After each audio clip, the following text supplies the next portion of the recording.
I'm an addict for sneakers.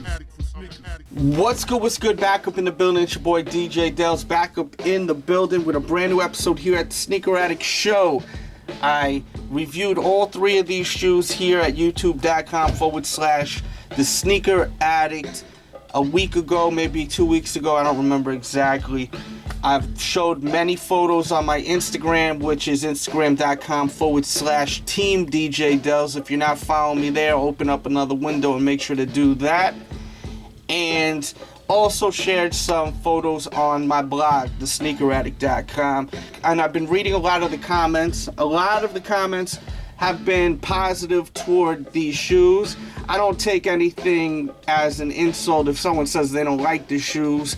I don't do these reviews and videos to try to sell a shoe ever. I'm really just reviewing it, and if you love the shoe, great. If you don't, that's cool too. Sometimes I may like one that you don't like. That's all good. You know, the only time I take offense is if you insult me direct, you know what I mean? But if you say, the Lebron 11 is garbage, like it looks ugly, like there's no reason for me to be insulted if you're just leaving your opinion, you know what I mean, in the comment box when I'm reviewing these shoes here at youtube.com/the Sneaker Addict. Now, I'm doing this video because I wanted to basically break down my opinion on why I think some people are not feeling this shoe right here. And I think it really has to do with it not having any kind of visible unit to the shoe. When the Lebron 7 came out, it really became a classic slowly. And I think it's because people really were feeling the fact that it had the 360 air unit, and then it had, for the most part, except this shoe. Of course, I show the shoe that doesn't have patent leather. I don't have another pair of 7s around where I'm at right now. All my other 7s are in storage, but this shoe right here, most of them have patent leather around the toe. You know, reminds you of the Jordan 11 a little bit. So there's a lot of little key attributes to the shoe that catch your eye, that attract you to the shoe, and I think that this one right here really won a lot of people over. I mean, there's been 6 other models besides this model. I mean, you had the 1, which a lot of heads loved back in the days, including myself. The 2, one of the greatest Lebrons of all times, in my opinion. I mean, that strap with the Nike kind of sideways, ridiculous. It's just a sick looking shoe.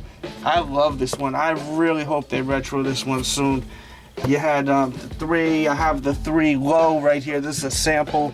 I show this one a lot whenever I talk about LeBron shoes in my vlogs. This is the Sprite sample, the actual Sprite shoe. And let's see, where's the 4? I think I got the 4 somewhere here. Oh, there's the 4. You got the 4, which I loved. You had this kind of foam posit, armor posit material, real sick one. So LeBron 5 right here without the strap. The strap is in the box.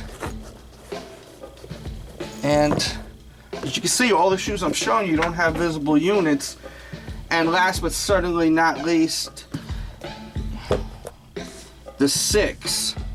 All have zoom, no visible unit. So you went from all these shoes not having visible units to this shoe having a visible unit and really becoming Mr. Popular. This shoe really became really popular. There was a lot of new fans to the LeBron shoe once this one came out, and then, you know, the 8 came out. And you had the 360 unit again, and a lot of people were really ready for this shoe. They were won over by the 7. 8 came, they were good with the 8 because it had the 360 air unit. Keep in mind, this is just my opinion. You may not agree with me. This is just what I'm seeing. This is me just breaking down why I think people are just thrown off. And I'm going to explain more right now. So people are really feeling the 8. It's a very likable shape, the shoe. Definitely a winner. And then you had this shoe coming, the 9. And now the 9 got me feeling some sort of way, like how some people are feeling when they seen the 11, I feel. Because when I seen this shoe, not this colorway, but this shoe, I was like, come on. Why did they do that? Why did they take out the 360 Air unit? I was feeling that. Why did they do that? Like, I wasn't even touching the postseason 8s, like when they threw the Air unit in the back and the Zoom in the front. So, like, I skipped out on a lot of those. And then I finally gave the 9 a chance when I caught this colorway right here, the Cannon, because the Cannon, to me, the colorway is so right to me. Like, the colorway is amazing to me. The different tones with the brightness of that orange, that bright ass orange. I really, really love this shoe. Like, I was like, I have to have these on my feet. So I copped these, and then I started realizing as I was wearing it, you know what? These feel really comfortable the way they're set, with the Air unit in the back and the Zoom in the front. These are really comfortable, like, and I ended up copping and designing a gang of these shoes. You've seen I did the Bruce Lee one, I did this one in this kind of like Celtics colorway. Like, I did a lot of IDs because I really loved this shoe. I even did an all red one, matter of fact, that I see right over here. I mean, for someone like me to spend the extra money just to get a shoe all red, that shows you really love the damn shoe. If you love the shoe that much, you just want it to be one solid color. So just showing you like how I just like, once I gave this shoe a chance, I ended up loving the shoe more than any other LeBrons really. It's still, I'm pretty sure, my favorite LeBron, but I've only been wearing these LeBron 11s for a couple of weeks, so, you know, I can't judge yet. But I gotta say that I think that's the issue right there. I think people are getting thrown off because they're getting used to one thing and another thing. But you gotta understand, this is a basketball shoe for LeBron James to play in. He's always played with Zoom until the 7th shoe. All these shoes are Zoom, Zoom, Zoom. I don't even, where the hell are the other ones? Zoom. They're all Zooms, you know what I mean? So that's what he likes, so that's what he's gonna run with. And we always gotta keep that in perspective. These are his shoes, these are basketball shoes. So you always gotta remember, why is he doing that? They're developing a shoe that's gonna work out for him when he's playing on the court. So always got to keep that in mind. Now, to keep going with what I was saying, a lot of us got used to this shoe right here.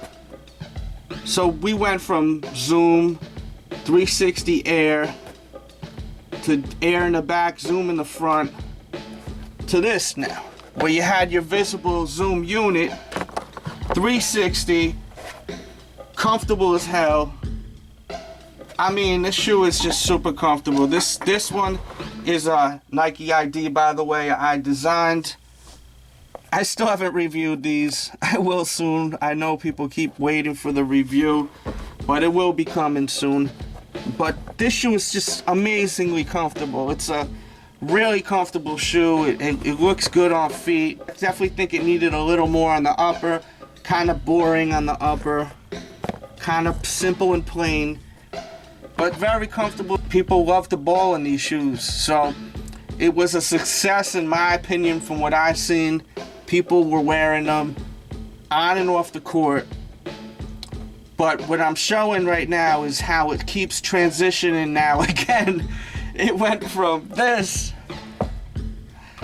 to this, and before this it went to this, 360, 360, and before this was this, and you already know the rest. The rest were all Zooms.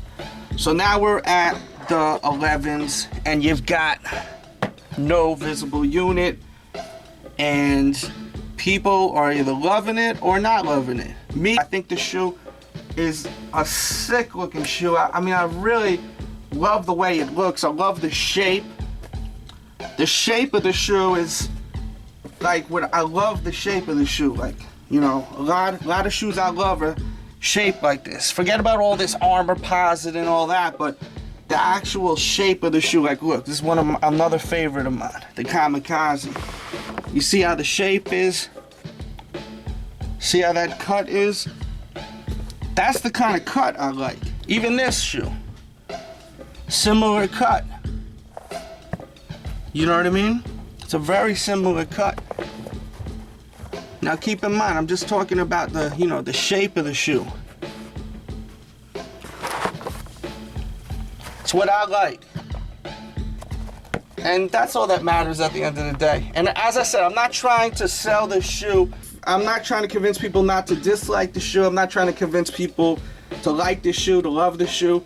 I'm just making a video just thinking why people do not like the shoe.